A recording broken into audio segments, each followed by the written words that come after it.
The morning sun barely peeked through the blinds when the phone rang. Deputy U.S. Marshal Simone Reynolds reached for it, already fully awake despite the early hour. She'd been in law enforcement long enough that her body seemed to know when duty called. "Reynolds," she answered, her voice clear and professional. "We need you to head security for the Carter trial," her supervisor said without preamble. "Briefing at headquarters in 2 hours." Simone sat up straighter. The Carter case wasn't just any trial. It involved one of the most dangerous drug cartel leaders the state had seen in decades. A man responsible for violence across 3 states and with connections that reached far beyond prison walls. "I'll be there," she replied, already mentally preparing for what this would entail. After hanging up, Simone moved with purpose around her modest apartment. Photos on her wall told the story of her 10-year journey in the U.S. Marshal Service, graduation day at the academy, where she stood among only 4 other women in a class of 30, a ceremony where she received recognition for a complex witness relocation operation, candid shots with colleagues who had become family over the years. As she brewed her coffee, Simone reflected on the path that had brought her here. Growing up on the south side of the city, law enforcement hadn't been her dream. In fact, police officers were often viewed with suspicion in her neighborhood. But a chance encounter with a female detective who spoke at her high school had planted a seed. That woman, confident, respected, making a real difference, showed Simone a possibility she hadn't considered before. The journey hadn't been easy. At the academy, some instructors seemed to watch her more closely, expecting her to fail. Fellow trainees sometimes made comments that stung, questioning whether she was there on merit or to fill a quota. But Simone had simply worked harder, trained longer, studied more thoroughly than anyone else. And now, 10 years in, she had built a reputation that spoke for itself. Last year's operation rescuing a kidnapped witness from an armed compound had earned her commendations from the director himself. Her case closure rate ranked in the top 5% nationally. As she pinned her badge to her belt, hidden but always accessible under her blazer, Simone felt the familiar weight of responsibility. The badge meant something to her. It wasn't just metal.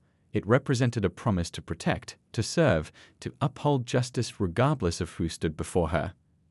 At headquarters, the briefing room buzzed with activity. Maps of the courthouse and surrounding streets covered one wall, personnel files spread across the conference table. When Simone entered, a few heads turned her way, nodding in recognition and respect. "Reynolds," called out the chief deputy, "glad you're here. We've got a situation." He outlined the threats they'd received regarding the Carter trial, everything from bribery attempts toward court officers to specific death threats against key witnesses. Intelligence suggested Carter's organization had planted people throughout the city, including possibly within the courthouse staff. "That's why we need someone running point who can spot trouble before it happens," the chief deputy concluded, looking directly at Simone. "Someone who sees what others miss." Simone understood the unspoken part of this assignment. As one of few black women in the Marshal Service, she had developed an ability to observe from the margins, to notice patterns others overlooked precisely because she'd spent her life navigating spaces where she stood out.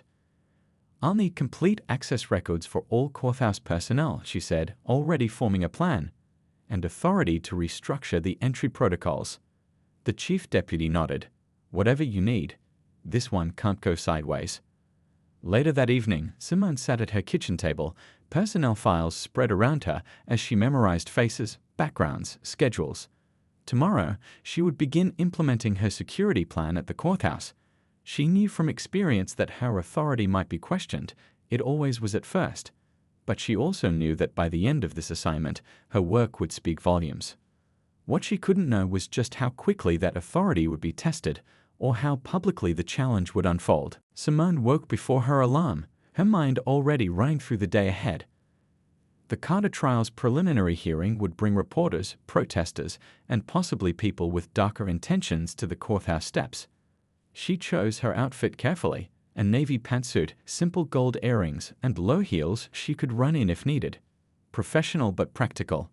Her hair was pulled back neatly. Blend in but stand ready. That had been her training officer's advice years ago. For undercover security work, the goal was to look like any other professional at the courthouse while being prepared for anything. The morning news played in the background as she ate a quick breakfast. The reporter's voice grew serious. Security will be tight as notorious drug kingpin Anthony Carter makes his first court appearance today. Sources say threats have been made against witnesses and court officials. Simone turned off the TV. She knew far more about those threats than any reporter. The drive downtown took longer than usual. Streets near the courthouse had been partially blocked off, creating a traffic snarl that stretched for blocks. Police officers directed vehicles away from the building's main entrance. Simone showed her credentials at a checkpoint 3 blocks out and was waved through to the staff parking area. Even from inside her car, she could feel the tension in the air. News vans lined the street opposite the courthouse steps. Small groups gathered with signs, some calling for justice for Carter's victims, others protesting about broader issues in the criminal justice system. Uniformed officers stood watchful at barricades. Simone took it all in with a practiced eye, noting potential weak points, scanning faces in the crowd. Security wasn't just about looking for weapons. It was about noticing patterns, behaviors, anything out of place. She'd spent years honing this skill. Before stepping out of her car, she checked her phone. A text from the chief deputy. Additional private security contractors on site this morning. All vetted but might not know our regular team. Your clearance is in the system. Simone frowned slightly. Last-minute additions always complicated things, but she understood why they needed the extra manpower. The air felt heavy with humidity as she walked toward the courthouse, her badge secure but hidden inside her jacket.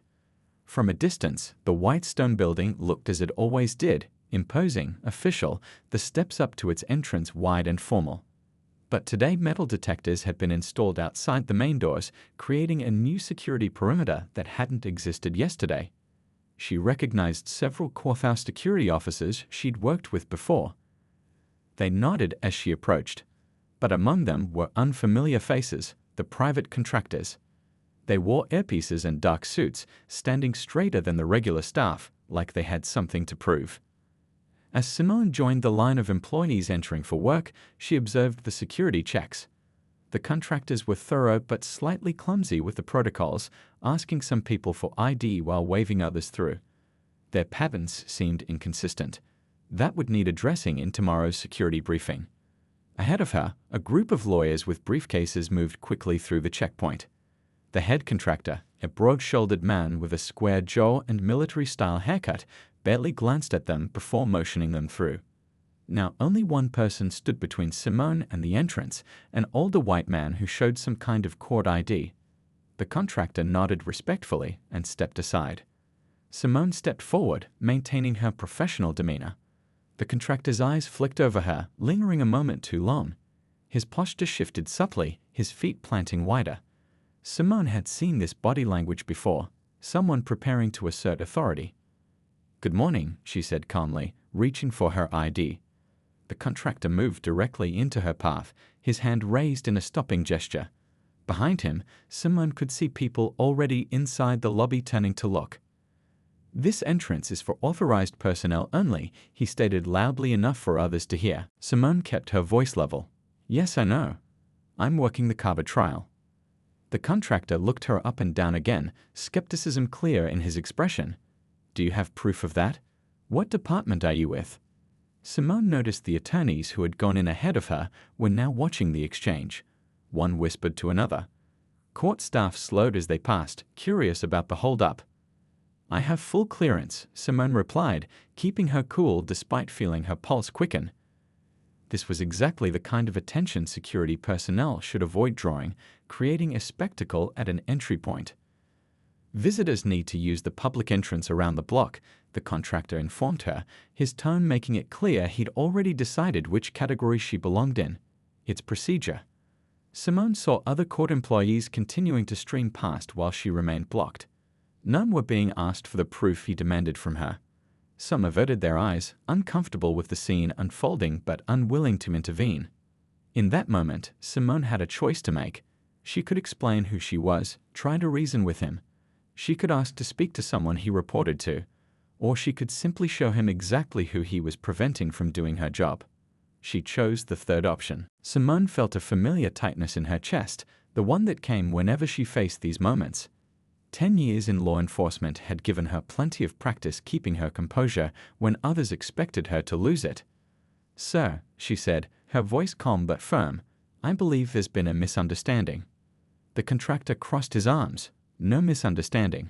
Staff and authorized personnel through this entrance, everyone else around the block."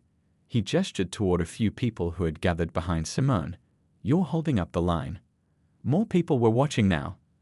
A court clerk Simone recognized from previous cases stood frozen nearby, coffee in hand, eyes darting between Simone and the contractor. 2 security officers from the regular courthouse staff had noticed the holdup but hadn't approached yet. "I am authorized personnel," Simone explained, keeping her voice level despite the heat rising in her face. She reached slowly toward her inner jacket pocket. The contractor tensed visibly. His hand shifted toward his hip, where Simone knew he likely carried a weapon. The movement wasn't lost on her. After years of training, she recognized the reflex of someone preparing to draw. "Keep your hands where I can see them," he ordered sharply. The lobby went quiet. The clerk with the coffee took a step back. Someone whispered, "What's happening?" Simone froze, her hand still halfway to her pocket. This was escalating dangerously fast, creating exactly the kind of security incident she was here to prevent. The irony wasn't lost on her. "I'm reaching for my identification," she stated clearly, making sure everyone nearby could hear. "I'm moving slowly." The contractor's eyes narrowed, but he gave a curt nod. With deliberate movements, Simone withdrew her credentials wallet. She didn't immediately open it, instead holding it closed in her palm so he could see it was standard government issue, black leather with official embossing. "I've been trying to tell you that I'm working security for the Carter trial." She kept her tone professional, though she was acutely aware of all the eyes on them. The contractor's expression remained skeptical. "Let me see that." He held out his hand. Simone didn't hand over her credentials. No law enforcement officer would.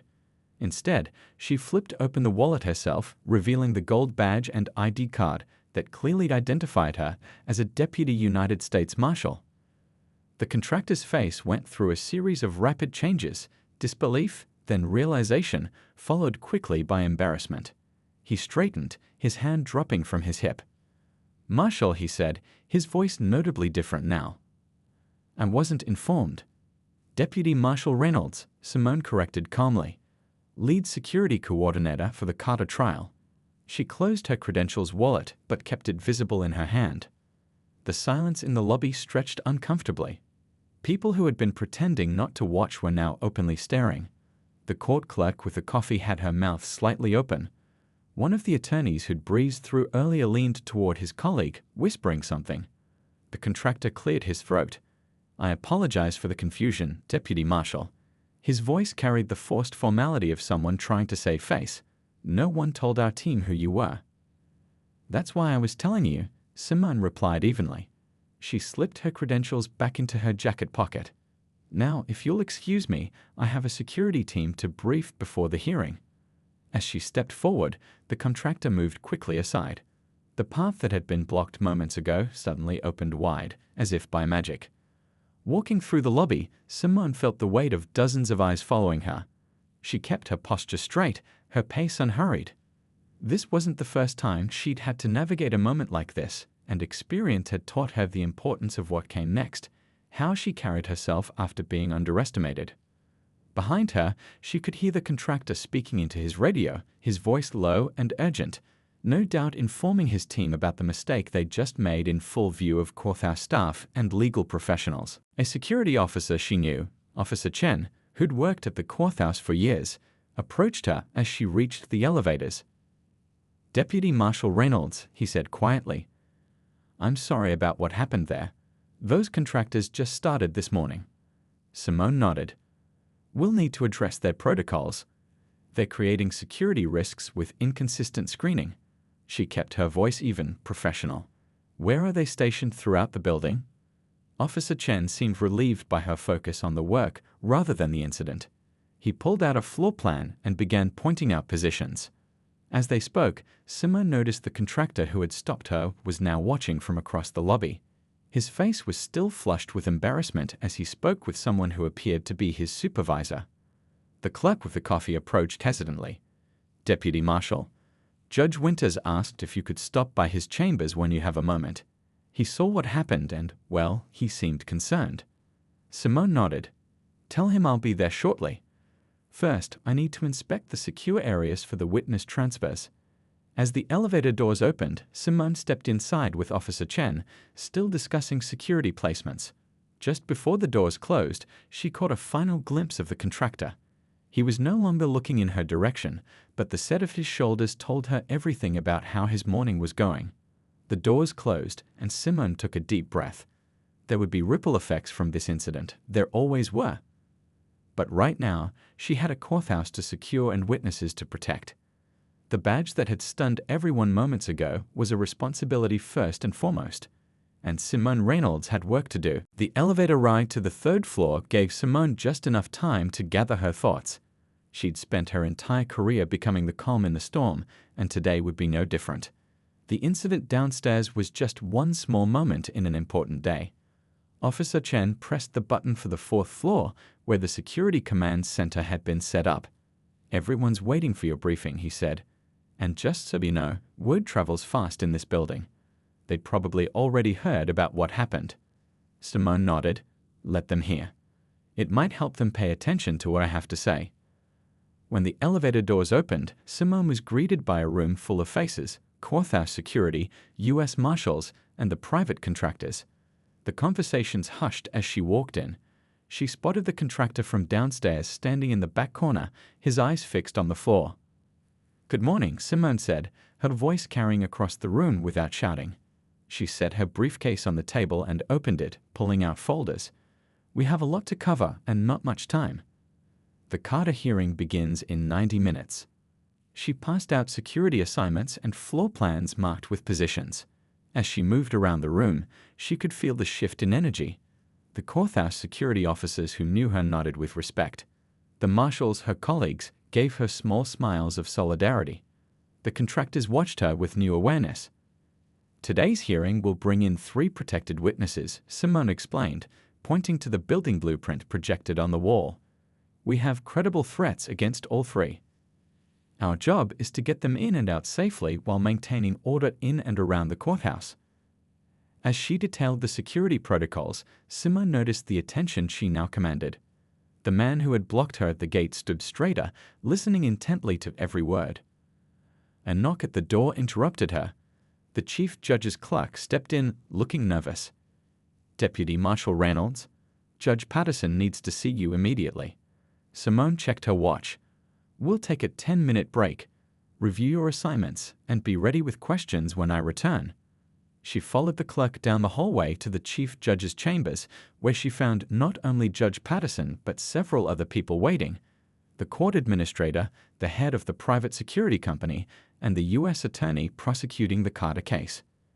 Deputy Marshal, Judge Patterson said, rising from behind his desk. His face was stern. I understand there was an incident at the main entrance this morning.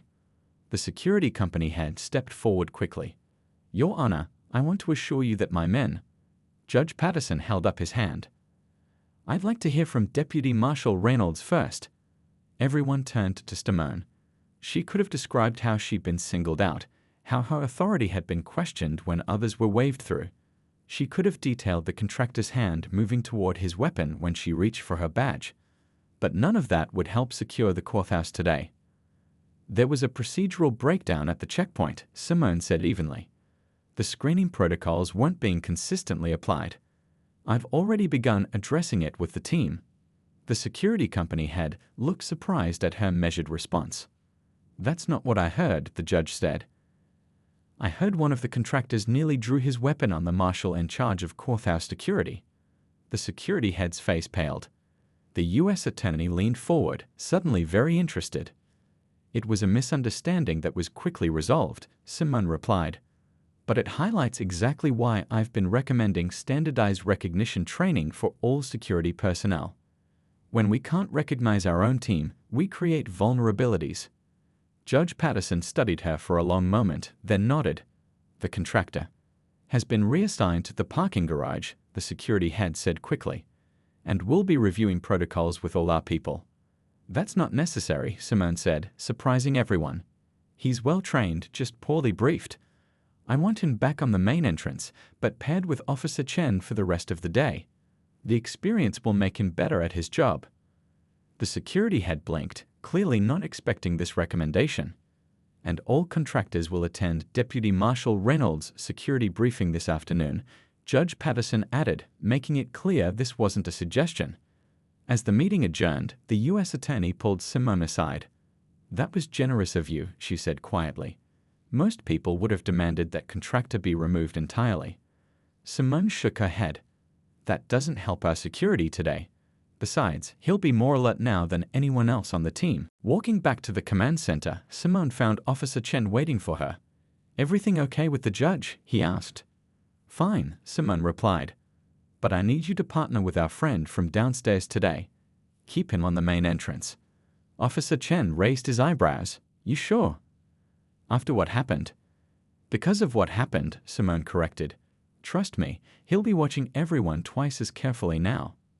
When she returned to the briefing room, Simone noticed the atmosphere had changed again. She could feel the respect in the room, not just from those who already knew her, but from the contractors who had just learned who she was. She continued her briefing, detailing each security position, escape routes, and communication protocols. When she finished, she asked for questions.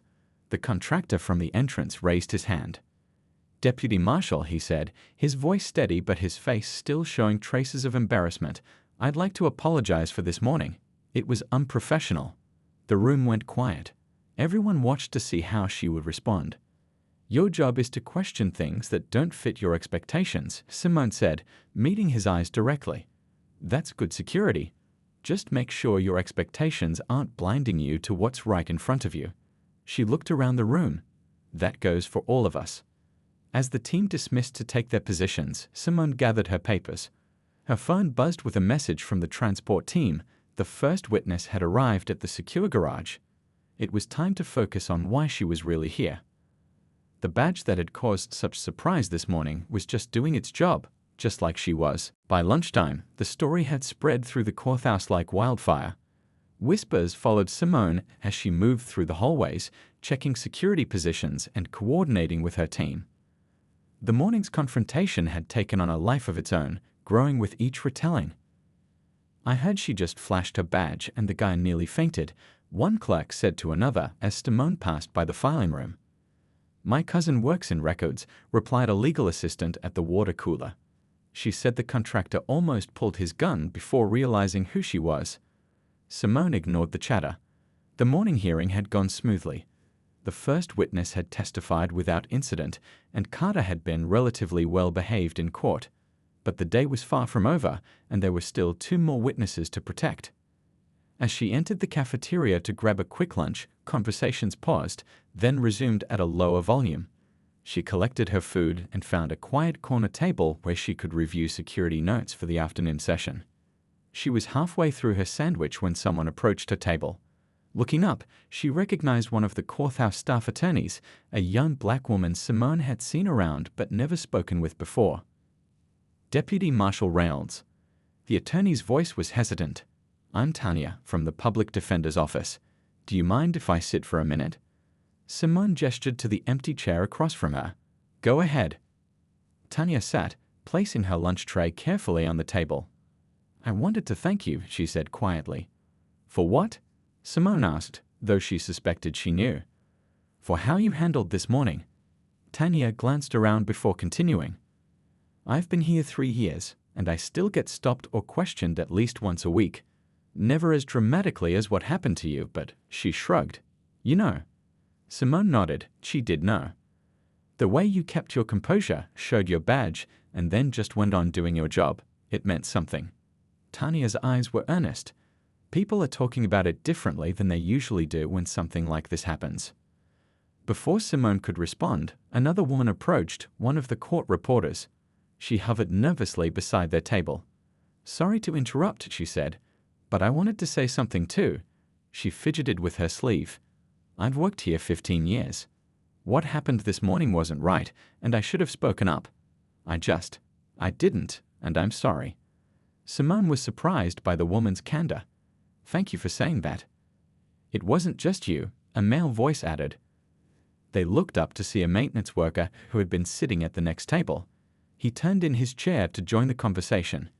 They let all sorts of people through without checking, then suddenly got real strict with you. We all saw it. More people were listening now. The cafeteria had quieted as others tuned in to the conversation. What matters isn't what happened this morning, Simone said, aware of the audience they'd attracted. What matters is making sure everyone can do their jobs safely. That's why we're all here. But it keeps happening, Tanya persisted. And most of us don't have a badge to pull that when it does. The court reporter nodded. My daughter works in the clerk's office downtown. She wears her ID badge on a lanyard, always visible, and still gets stopped in the employee entrance while others walk right by. Simone looked around at the faces watching her. This wasn't what she'd planned for her lunch break, but maybe it was important. The morning's incident had opened a door. Look, she said, choosing her words carefully. I've been in law enforcement 10 years. I've learned that the best way to change things is from the inside. The contractor this morning didn't know who I was. That's a training issue, a security protocol gap. But it's more than that, Tanya said softly. Yes, Simone acknowledged. It is, but naming the practical problems gives us a place to start fixing the bigger ones. She pulled a small notebook from her pocket and flipped it open. I keep a record of every security breakdown I observe, not just for my own protection, but because concrete examples help create better procedures. She looked directly at Tanya. Document everything. Be specific. Then bring those specifics to whoever's in charge. The maintenance worker nodded thoughtfully. Makes sense. Hard to argue with facts. Simone's phone buzzed. A text from Officer Chen. Witness number 2 arrival in 20 minutes. She needed to get back to work. As she stood to leave, the court reporter touched her arm lightly. Will there be any official complaint about this morning? Already taken care of, Simone replied. Judge Patterson has ordered a review of security protocols, and I'll be conducting additional training for courthouse personnel, including the contractors. That was fast, the maintenance worker remarked. When things happen to people with badges, they tend to get addressed quickly, Simone said with a small smile. That's why we need more people with badges. As she walked out of the cafeteria, Simone noticed the contractor from the morning incident standing by the door. From his expression, it was clear he'd overheard at least part of the conversation. Their eyes met briefly, and he gave her a respectful nod as she passed. Back in the security command center, Simone found Officer Chen waiting with updated information about the second witness arrival. How's our friend from this morning doing at the main entrance? She asked as they reviewed the approach route. Actually, he's been solid, Officer Chen replied. Triple-checking everyone's ID, but being polite about it. Consistent too, not letting anyone slide by without proper credentials. Simone nodded, satisfied. Good. As they finished preparations for the witness transfer, a court clerk arrived with a note from Judge Patterson. Simone read it quickly. The judge wants to meet tomorrow morning to discuss permanent changes to courthouse security protocols, she told Officer Chen. He's asked me to draft recommendations. Chen raised his eyebrows. That's a big assignment. Courthouse security has been the same for years. Sometimes it takes an incident to create an opening for change, Simone replied, tucking the note into her pocket. And sometimes wearing the badge is about more than just doing the job right now. It's about making the job better for those who come after you. She checked her watch. 10 minutes until the witness arrived. The afternoon session would be even more tense than the morning. Simone took a deep breath and refocused her mind on the immediate task. The badge that had surprised everyone this morning was now being seen in a new light, not just as a symbol of authority, but as a tool for change. The afternoon sun slanted through the high windows of the courtroom as the second witness took the stand.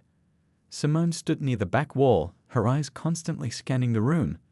This witness was particularly valuable to the prosecution, a former member of Carter's inner circle who had agreed to testify in exchange for protection and a reduced sentence. From her position, Simone could see the back of Carter's head as he sat beside his attorney. Even from this distance, she could feel the tension radiating from him. His shoulders were tight, his posture unnaturally still. She had seen that body language before in other high-level defendants, the careful control that masked a simmering rage. Officer Chen stood guard at the main courtroom door, while two of Simone's fellow marshals flanked the witness stand.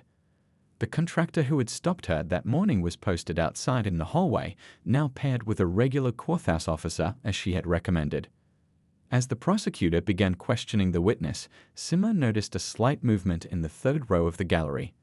A man in a dark suit shifted in his seat, his hand dipping briefly into his jacket pocket. She tensed, her own hand instinctively moving closer to her weapon. The man simply pulled out a handkerchief and dabbed his forehead. False alarm. But there was something about the gallery today that didn't feel right. Simone had developed an instinct over the years, a prickling at the back of her neck when something was off. She was feeling it now. She caught the eye of Deputy Wilson across the room and gave a supple hand signal, "Be alert." He nodded almost imperceptibly in response, then casually repositioned himself to have a better view of the gallery's left side. The witness was describing a shipment of drugs that had come through the port last year. Carter remained motionless, but Simone could see his attorney scribbling furious notes. The judge leaned forward, clearly interested in the testimony. Simone's radio earpiece crackled softly. Command to Reynolds. She turned slightly, pressing the mic on her wrist. "Reynolds." "Go ahead," she whispered. "We've got movement outside." 3 men just approached the staff entrance. "Officers are checking IDs now." "Keep me posted," Simone responded. She glanced at the clock. The afternoon session would last another hour at least. The prosecutor was showing evidence photos now, large pictures mounted on foam board that an assistant held up for the jury to see. Maps of shipping routes, surveillance images of warehouses. The witness pointed to locations, explained operations. Carter finally moved, leaning over to whisper something to his lawyer. Simone's earpiece came to life again. "Reynolds, the 3 men have been cleared to enter. They're headed to courtroom A now." That was this courtroom. Simone straightened, scanning the faces in the gallery again. Several reporters, some family members of victims, a few law students who had been there all day.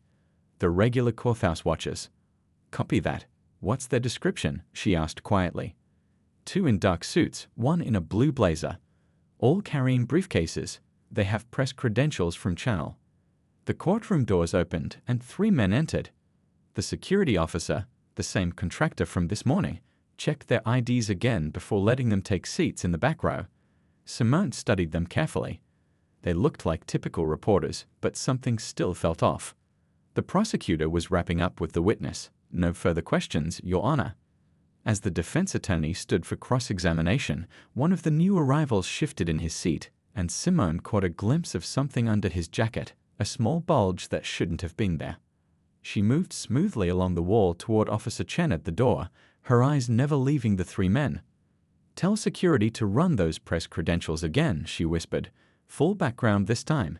And get 2 more officers outside this door now." Officer Chen nodded and spoke quietly into his radio.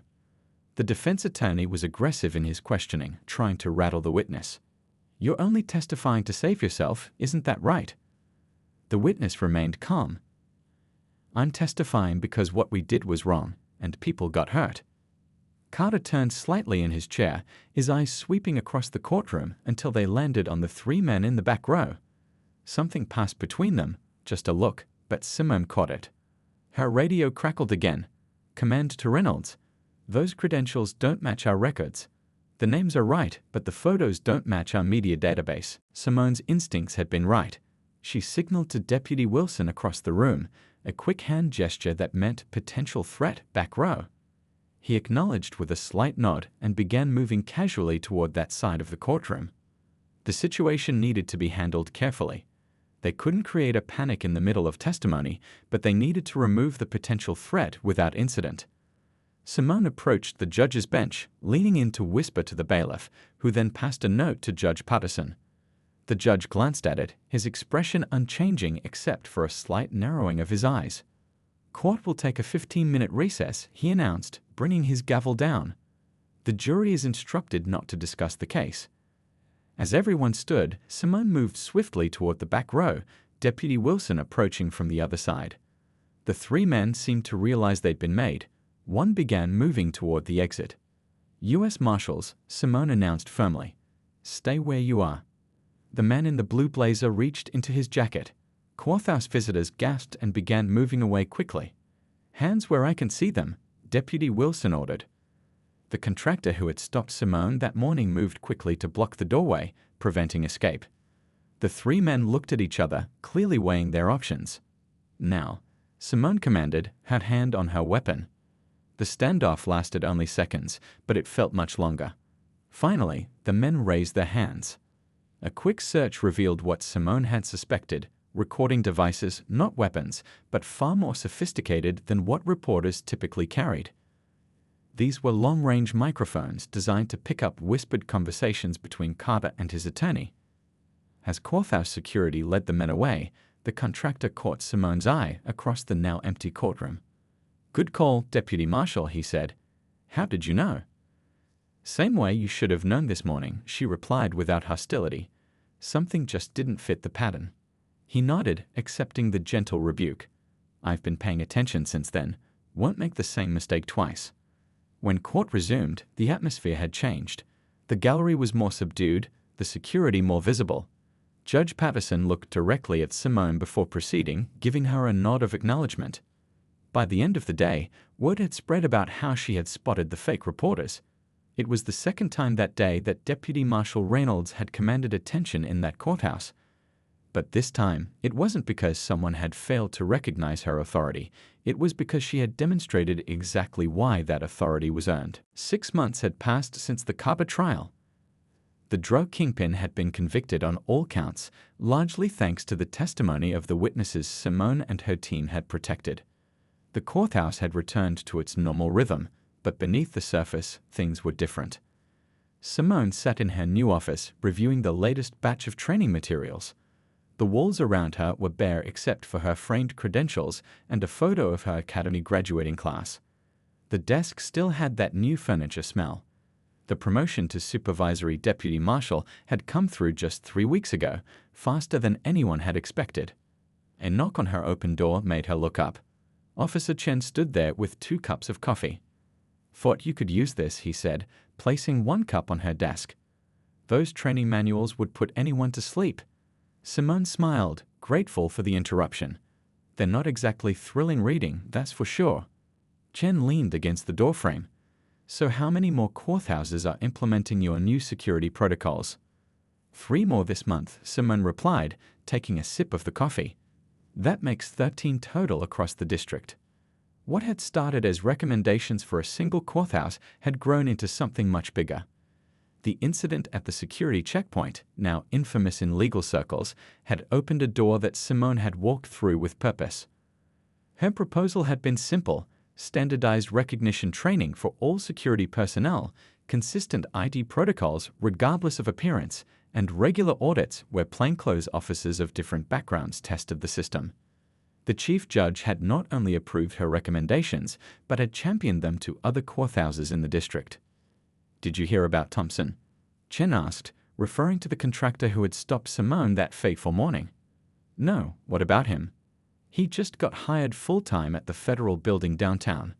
Apparently, he specifically requested to work under your training program before applying." Simone nodded thoughtfully. "Good for him." Her phone buzzed with a message from her supervisor. "Meeting with director pushed up to 1 p.m. Be ready to present full training overview." Chen saw her expression change. "What is it?" "Meeting with the director got moved up," she said, trying to keep her voice casual though her heart had begun racing. "I've got 2 hours to finalize my presentation." The director of the U.S. Marshal Service rarely met directly with someone at Simone's level. But her training program had caught attention from Washington after multiple federal judges praised its effectiveness. "You've got this," Chen assured her, heading for the door. "You've been preparing for this meeting your whole career." After he left, Simone opened her laptop and pulled up the presentation she'd been refining for weeks. Slides showed the new protocols in action, statistics on security improvements, and testimonials from courthouse staff. But the heart of the presentation was a video compilation, security camera footage from courthouses across the district showing the before and after of her training implementation. The before clips showed exactly what had happened to her: people of color being stopped and questioned while others walked through unchallenged. The after footage showed consistent ID checks for everyone, regardless of appearance, race, or gender. A soft knock interrupted her review. She looked up to see Tanya, the public defender she'd met in the cafeteria 6 months ago. "Got a minute?" Tanya asked. "For you?" "Always," Simone replied, closing her laptop. Tanya took a seat across from the desk. "I just wanted to let you know, your new security training made a difference today. I watched every single person show ID at the main entrance. Every single one, no exceptions." Simone smiled. "That's how it's supposed to work." And, Tanya continued, "I brought 3 new attorneys with me, 2 black women and a Latino man. Not one of them got the extra special treatment we used to get." "That's good to hear." Tanya leaned forward. "But that's not why I really came by. I heard a rumor you're meeting with the director today." Simone raised an eyebrow. "News travels fast." "I wanted to make sure you knew, what you're doing matters beyond just courthouse security.